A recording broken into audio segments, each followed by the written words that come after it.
नमस्कार दोस्तों, मैं हूं नीलेश और आप सुन रहे हैं सुनो कहानी हॉरर पॉडकास्ट हिंदी। आज की कहानी है मेरी आप बीती। मेरे बहादुर दर्शकों, थ्रिल और चिल्स के एक और रोंगटे खड़े कर देने वाले नए एपिसोड में आपका फिर से स्वागत है। भूत प्रेत, पिशाच और शैतानों की रोमांचक कहानियां आपको इस चैनल पर सुनने को मिलती हैं। अगर आपको ऐसी ही वीडियोस देखना पसंद है तो चैनल को सब्सक्राइब करके अभी हमसे जुड़ जाइए, क्योंकि हम हमेशा ऐसी यूनिक और सस्पेंस से भरी कहानियां लाते रहते हैं।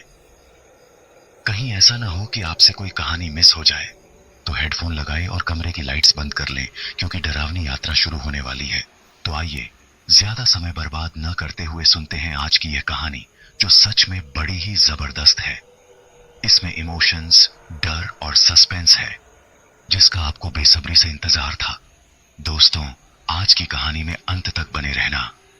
ट्रस्ट मी, आपको बहुत मजा आने वाला है, क्योंकि सस्पेंस खतरनाक है, जो आपको हिलाकर रख देगा।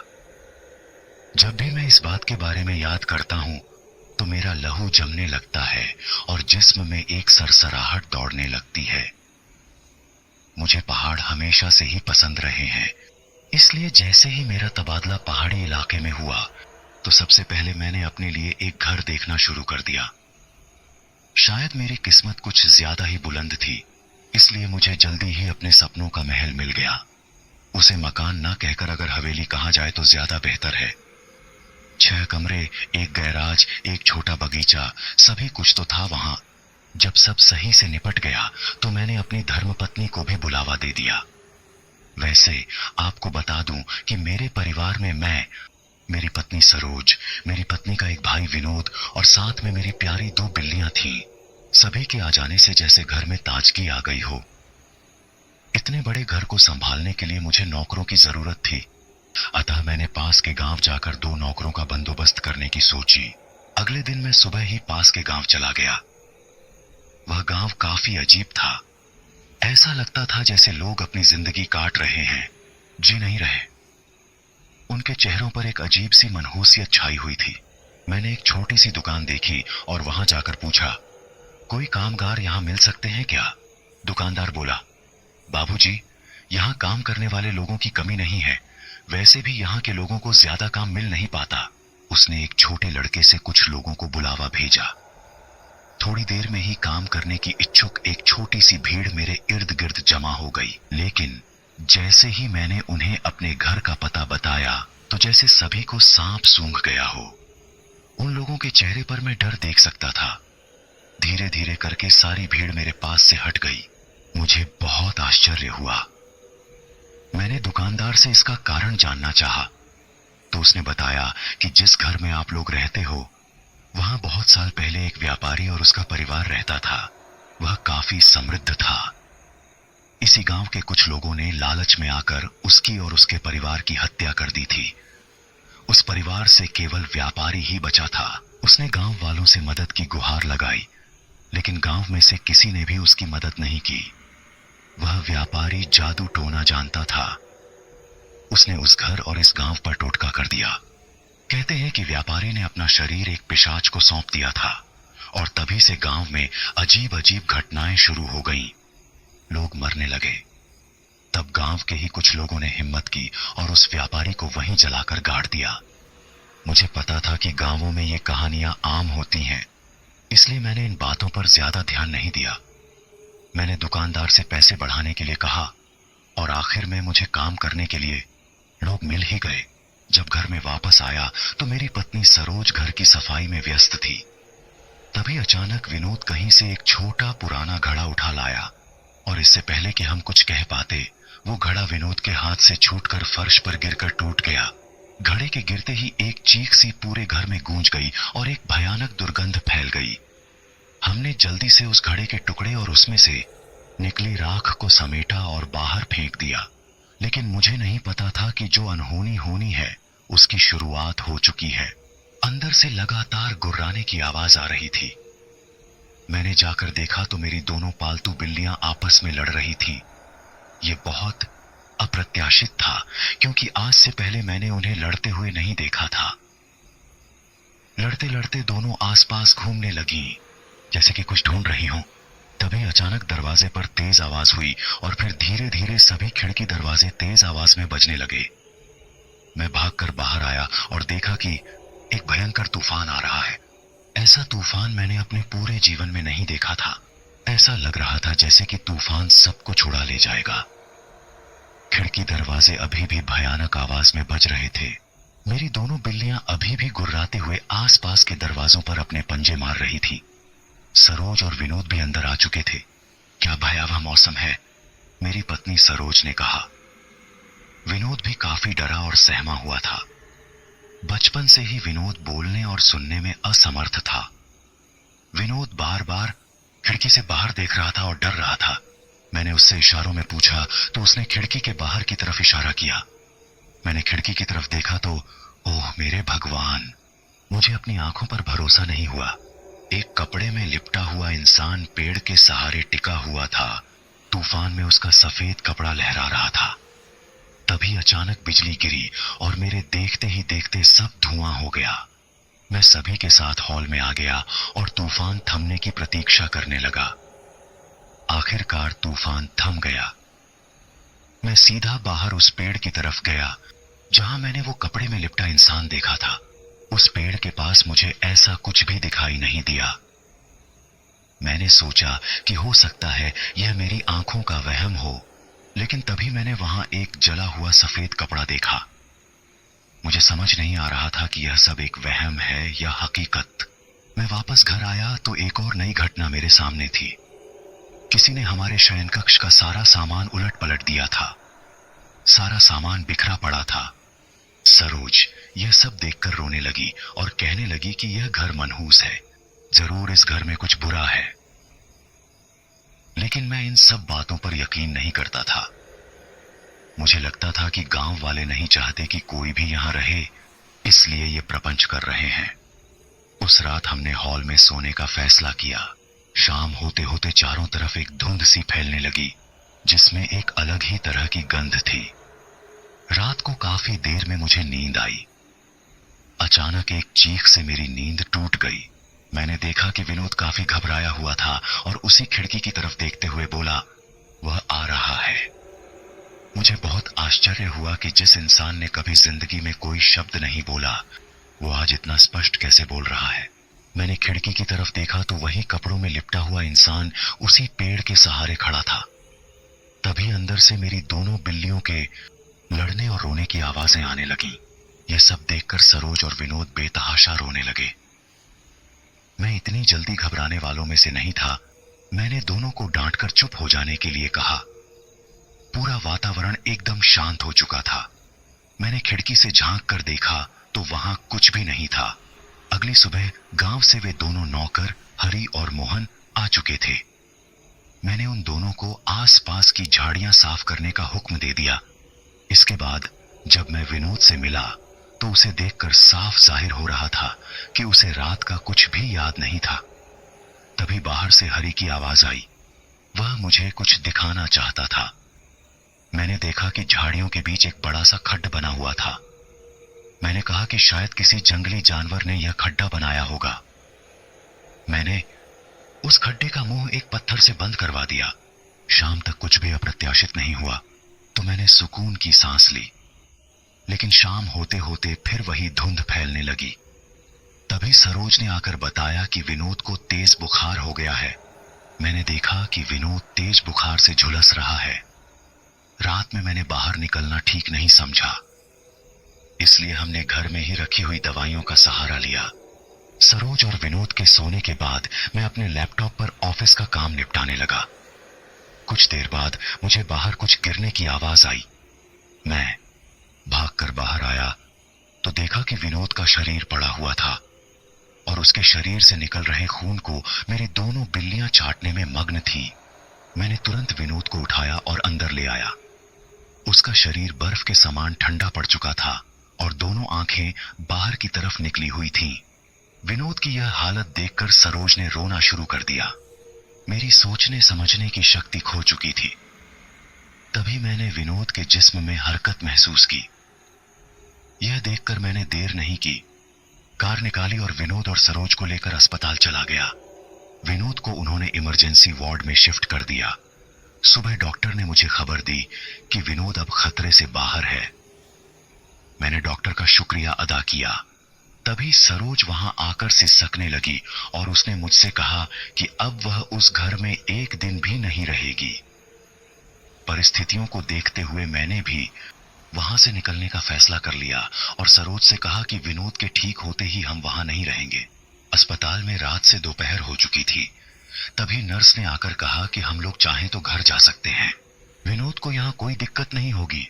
मैंने सरोज से घर चलने के लिए कहा, लेकिन वह किसी भी कीमत पर नहीं जाना चाहती थी। मैंने अकेले ही घर आने का फैसला किया क्योंकि मेरे ऑफिस के भी कुछ जरूरी दस्तावेजों का काम बाकी था। मैं वापस घर आ गया। मैंने देखा कि कुछ और झाड़ियां भी साफ हो गई हैं। इसका मतलब कि हरि और मोहन आए थे। लेकिन यह देखकर मुझे बहुत गुस्सा आया कि उस खड्डे का मुंह फिर से खुला हुआ था। हॉल में आकर मैंने लैपटॉप ऑन किया और अपना काम निपटाना शुरू कर दिया। सब कुछ एकदम शांत था। काम निपटाते निपटाते शाम हो गई थी और बाहर फिर से धुंध छाने लगी थी। इन सब चीजों से ध्यान हटाने के लिए मैं फिल्म देखने लगा। फिल्म को देखते देखते मुझे एहसास हुआ कि यह फिल्म ना होकर मेरी ही जिंदगी पर्दे पर दिखाई जा रही है। थोड़ी ही देर में फिल्म में वह सीन भी आ गया जिसमें किरदार टीवी के सामने बैठा था। मैं फिल्म को और भी गौर से देखने लगा। मैं यह जानने के लिए उत्सुक था कि आगे क्या होता है। तभी फिल्म में बिजली कड़कने के साथ बारिश होने लगती है और मुझे यकीन नहीं हुआ। मैंने देखा कि बाहर एक जोरदार आवाज के साथ बिजली कड़कने लगी और उसके साथ ही बारिश की बूंदों के गिरने की आवाज भी साफ सुनाई देने लगी। इसके बाद फिल्म में कोई दरवाजा तोड़ने की कोशिश कर रहा था और तभी एक तेज आवाज के साथ टीवी बंद हो गया। मुझ में बहुत हिम्मत थी और मैं जल्दी घबराने वालों में से नहीं था। तभी मैंने एक जोरदार आवाज सुनी। शायद कोई दरवाजा तोड़ना चाहता था। यह बिल्कुल वैसा ही था जैसा फिल्म में देखा था। और तभी एक आवाज के साथ दरवाजा टूटने की आवाज आई। मेरी हालत ऐसी हो गई थी जैसे मेरे शरीर से सारी ताकत निचोड़ ली गई हो। बाहर जो भी था वह अंदर आ चुका था। मैं उसके सरकने की आवाज सुन सकता था। वह धीरे धीरे हर कमरे के दरवाजे को तोड़ रहा था। शायद उसे मेरी ही तलाश थी। मैं चीखना चाहता था, लेकिन मेरे गले से आवाज नहीं निकल रही थी और न ही मेरे पैरों में चलने की शक्ति बची थी। लगता था कि किसी ने मुझे उस कुर्सी से बांध दिया हो। वह आवाजें धीरे धीरे पास आती जा रही थी। अब मैं उसकी सांसों की आवाज भी सुन सकता था। मैंने कुर्सी से उठकर भागने के लिए अपनी पूरी शक्ति लगा दी और कुर्सी से नीचे जा गिरा। मेरी गिरने की आवाज से उसे शायद एहसास हो गया था कि मैं कहां हूं। मैंने देखा कि कोई मेरे कमरे के दरवाजे को खोलने की कोशिश कर रहा है। मेरी आंखों से आंसू बहने लगे और मैं वहां से सरक सरक कर निकलने की पूरी कोशिश कर रहा था कि तभी तेज आवाज के साथ मेरे कमरे का दरवाजा टूटकर दूर जा पड़ा और वह दरवाजा तोड़कर अंदर आ चुका था। मैं नहीं जानता कि वह इंसान था या जानवर। उसकी लंबाई तकरीबन 8.5 फीट रही होगी और उसका अधिकांश जिस्म बालों से ढका हुआ था। अपने बड़े और विशाल नाखूनों को आगे किए वह धीरे धीरे मेरी तरफ बढ़ रहा था। मुझे ऐसा एहसास हो रहा था जैसे मुझे लकवा मार गया हो। एक पल को लगा कि मैं अब नहीं बच पाऊंगा, लेकिन तभी बाहर से बंदूक चलने की आवाज आई। बंदूक की गोली अवश्य ही उस जानवर को लगी थी, इसलिए वह तुरंत वहां से भाग खड़ा हुआ। इसके साथ ही हरि और मोहन दोनों अंदर आ गए। हरि ने मुझे सहारा देकर उठाया। अब ठीक तो है? हरि ने मुझसे पूछा। मेरे हलक से आवाज नहीं निकल पा रही थी। तभी मोहन ने मुझे पानी लाकर दिया। पानी पीकर मुझ में कुछ हिम्मत आई। बाहर कुछ और लोग भी थे। हमें उसे ढूंढना होगा। वह ज्यादा दूर नहीं गया होगा। उसके खून के निशान भी यहां हैं, हरि ने कहा और यह कहकर वह बाहर निकल गया। मोहन ने मुझसे कहा कि मुझे थोड़ा आराम कर लेना चाहिए, लेकिन मैंने मना कर दिया। अब मैं भी इस मुहिम का हिस्सा बनना चाहता था। हम सब बाहर निकलकर उसे ढूंढने लगे। उसके शरीर से निकले खून के धब्बे भी एक जगह आकर खत्म हो गए थे। उसे यहीं आसपास होना चाहिए, मोहन ने कहा। मुझे बार बार यही एहसास हो रहा था कि वह कहीं आसपास ही है। ढूंढते हुए मैं उसी खड्डे के पास पहुंच गया। मैंने वहां पर वैसी ही दुर्गंध महसूस की जैसी मैं घर के अंदर महसूस करता था। मेरे पास एक तेज रोशनी वाली टॉर्च थी जिससे मैं उस खड्डे में देखने की कोशिश करने लगा। तभी अचानक अंदर से दो हाथ निकले और उन्होंने मुझे अंदर घसीटना शुरू कर दिया। मैं सहायता के लिए चिल्लाने लगा और खुद को उन हाथों से बचाने की भरसक कोशिश कर रहा था। इतने में मेरी चीख सुनकर हरि और मोहन वहां पहुंच गए। अचानक उन हाथों की पकड़ कुछ कमजोर हो गई, लेकिन मैं खुद को संभाल नहीं सका और उस खड्डे में जा गिरा। आप घबराना मत, हम नीचे आ रहे हैं, ऊपर से हरि और मोहन बोले। यह अच्छा था कि मेरी टॉर्च मेरे पास थी। मैंने टॉर्च की रोशनी में चारों ओर देखना शुरू किया। वह एक पुराना तहखाना था। मैं हिम्मत करके धीरे धीरे आगे बढ़ने लगा। पीछे से बाकी लोग भी वहां आ गए। मेरा दिल किसी भी अनहोनी के विचार से तेजी से धड़क रहा था। वह सुरंगनुमा तहखाना अंदर से बहुत बड़ा था। जैसे जैसे हम आगे बढ़ रहे थे वैसे वैसे दुर्गंध भी बढ़ती जा रही थी। सुरंग में जगह जगह जानवरों के अवशेष पड़े थे। आखिर में वह तहखाना एक बड़े हॉलनुमा कमरे में आकर खत्म हो गया। हमारी उम्मीद के विपरीत वहां कुछ भी दिखाई नहीं दिया।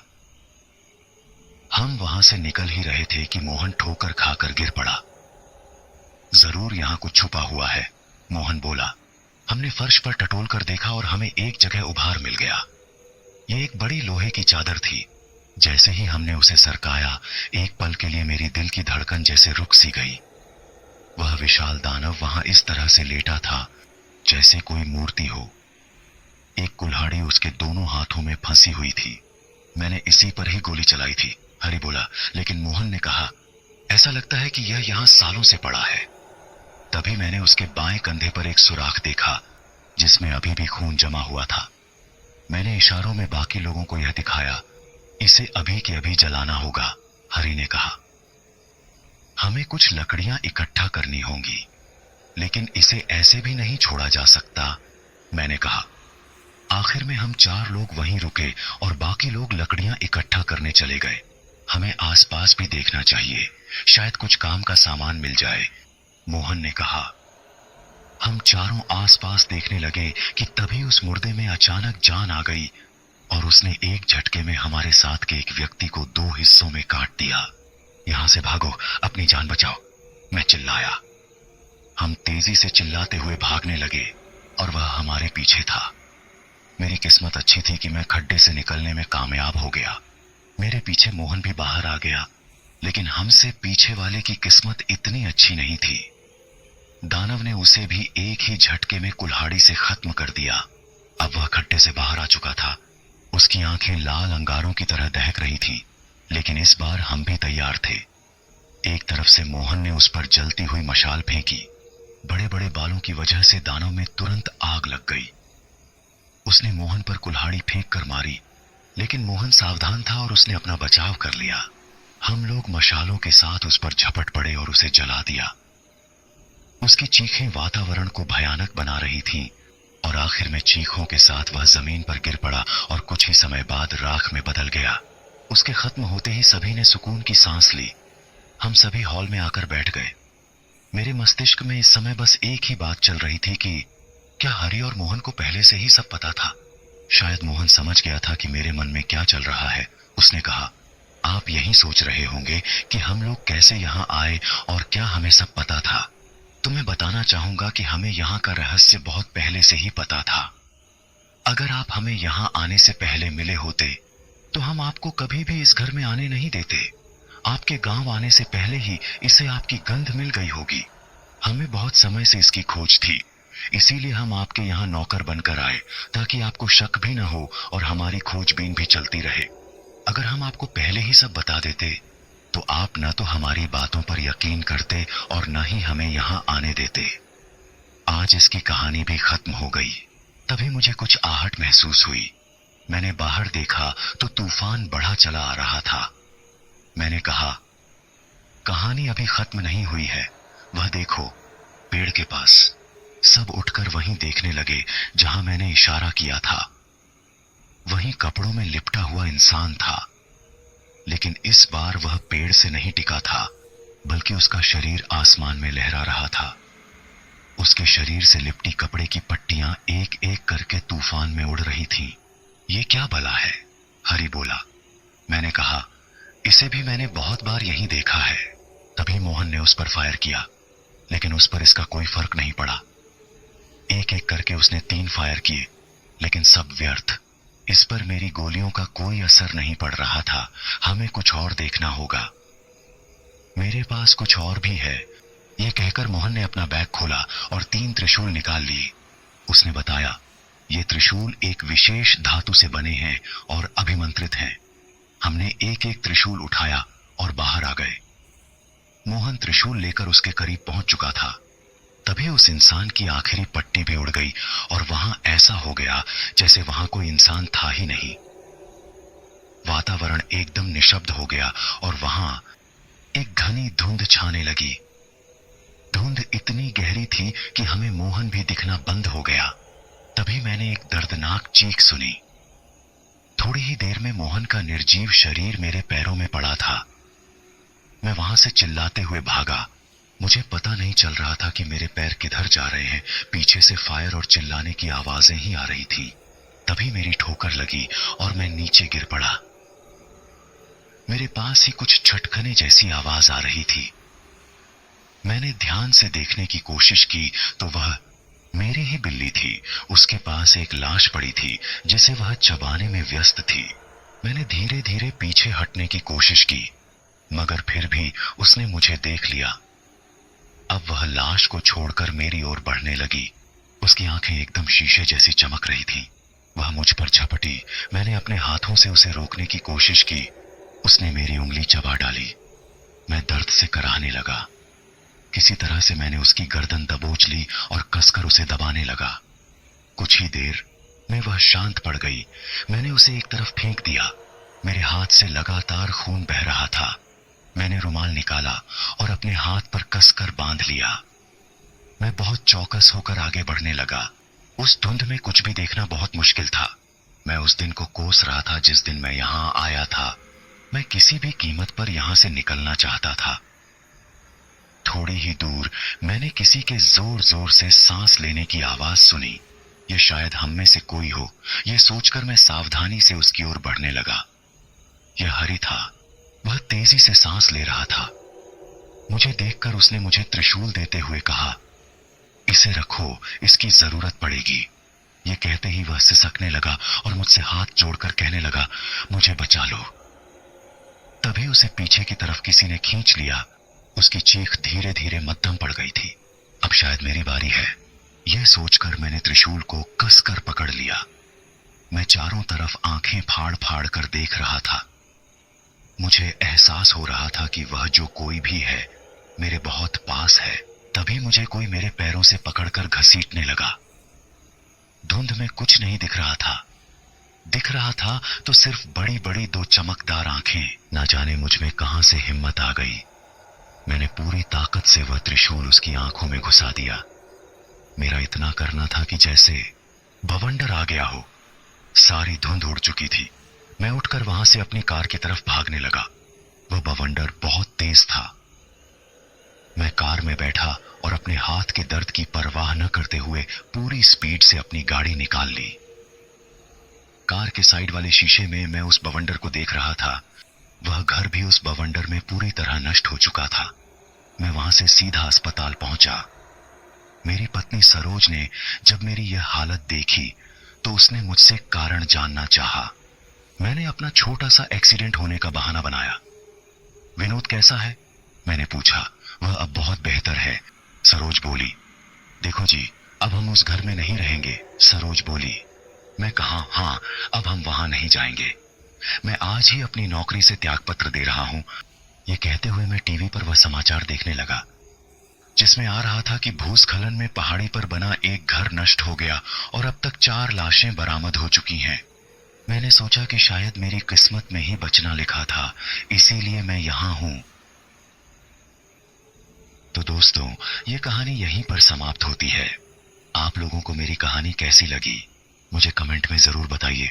अगर आपको पसंद आई हो तो वीडियो को लाइक करके अगली नई कहानी का पता चलने के लिए चैनल को जरूर सब्सक्राइब कर दें और इस वीडियो को जितना हो सके उतना शेयर करें। तो मिलते हैं आपसे अगली वीडियो में। कहानी कैसी लगी जरूर बताना। धन्यवाद।